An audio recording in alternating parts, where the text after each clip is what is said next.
exclusively on Breakfast with Friends. Mr. Nico, good morning. Good morning to you and also to the listeners. Thank you so much for joining us in studio.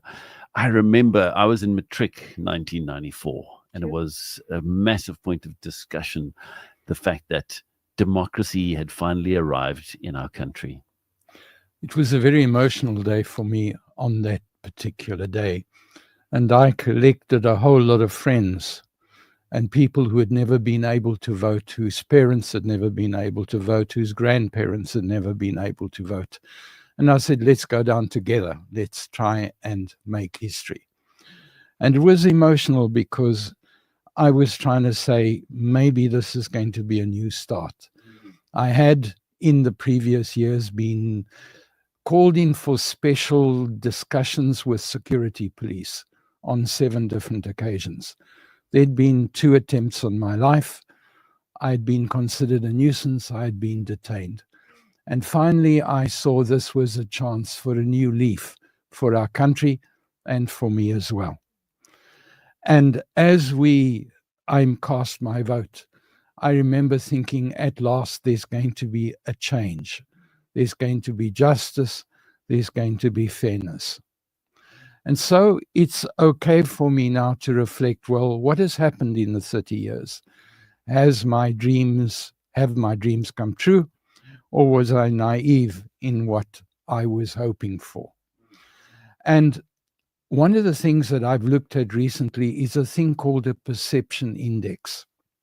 Now, a perception index is an attempt by various organizations to look at what the quality of life is like in a country.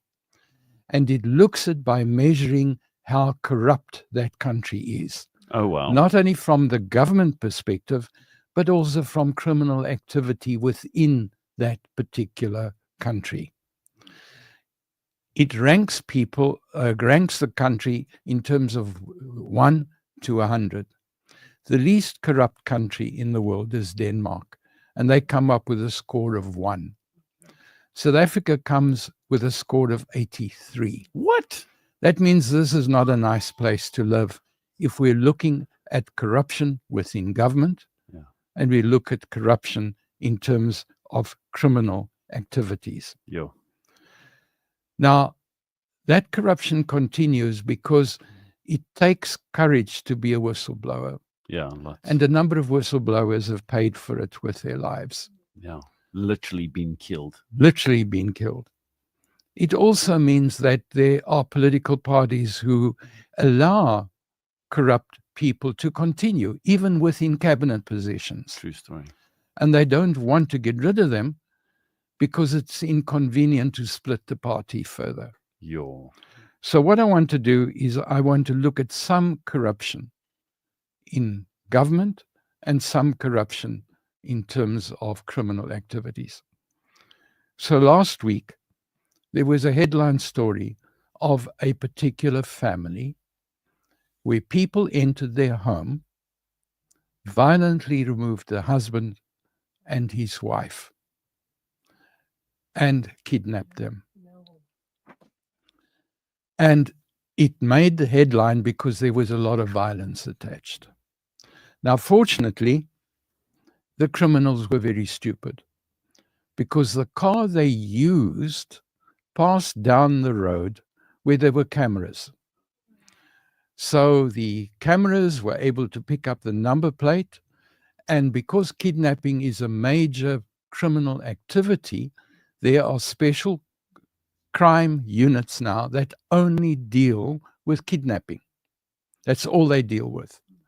And so they were able to track down where the driver of that vehicle lives. And they crashed open the door one night, and they found the husband lying on the floor in a room where he had been beaten to a pulp. Because the family hadn't been able to pay the full ransom. It was more than the family could afford.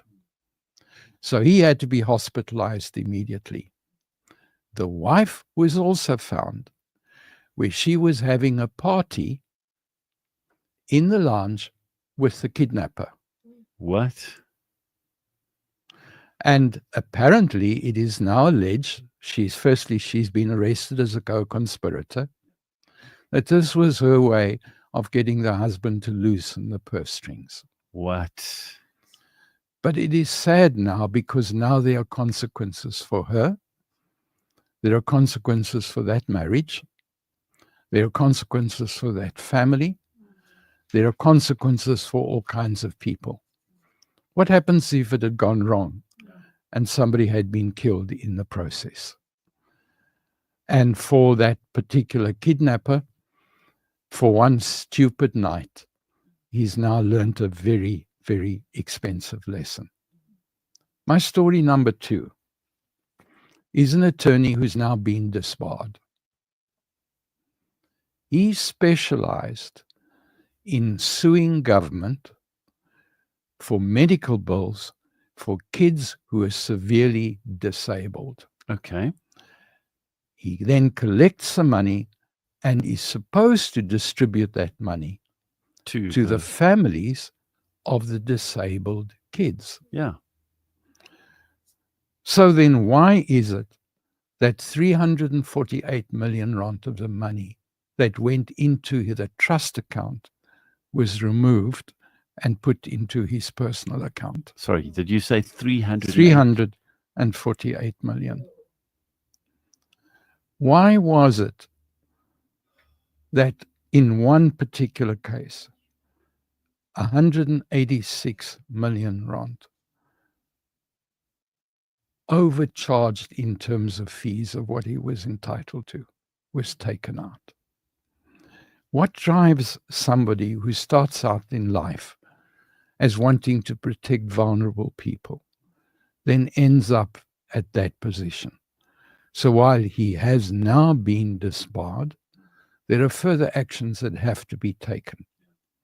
But what about the one mother who's now got 55,000 rand left that she's got to use to look after her child for the rest of that child's life, when a few million that was paid over for that child has disappeared? That kind of corruption is inexcusable. Another story, and this one also bothers me. Somebody gets approached and told, we can help you make money by trading in foreign currency. The person believes them and releases money. He gets access to a dashboard and he sees what is supposed to be happening to his money. It's spectacular growth. And he gets so excited because he's making money for the family. Then at some point he says, can I have some? And the board goes blank. All his money's gone. So he's lost everything. Now he's got to explain to his family, I've lost our money, and we're going to have to find other ways of getting life together. My last one. Facebook is running adverts right now aimed at Christians. For a mere 800 odd rand initial payment, they're going to give you access to AI technology. That's going to open up a whole new world of biblical knowledge and power. What? Now, before you do that, I want you to go and visit your pastor. Yes, please.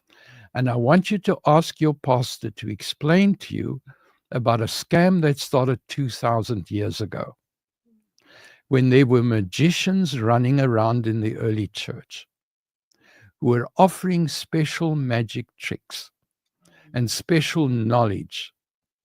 And then people would go and pay those magicians. And Paul spoke about it, and Peter spoke about it. This is the same thing in a modern form. There are no shortcuts to the gospel here. And if you do sign up, you are likely to find that this is a scam. So where do we go from here? This was never intended as an all things bright and beautiful story. I don't want to hear again in a couple of weeks that because you trusted, you were scammed. I'd rather you hear the bad news now and that you survive the next couple of weeks without being scammed. There will be occasions when we will talk about the good news. We will talk about happier scenes. But right now, criminal activity is rife in our country, and you have to be more aware of that. You cannot just trust whatever everybody says, regardless of how many Bible verses they use. Thank you. Thank you, Nico Kleynhans.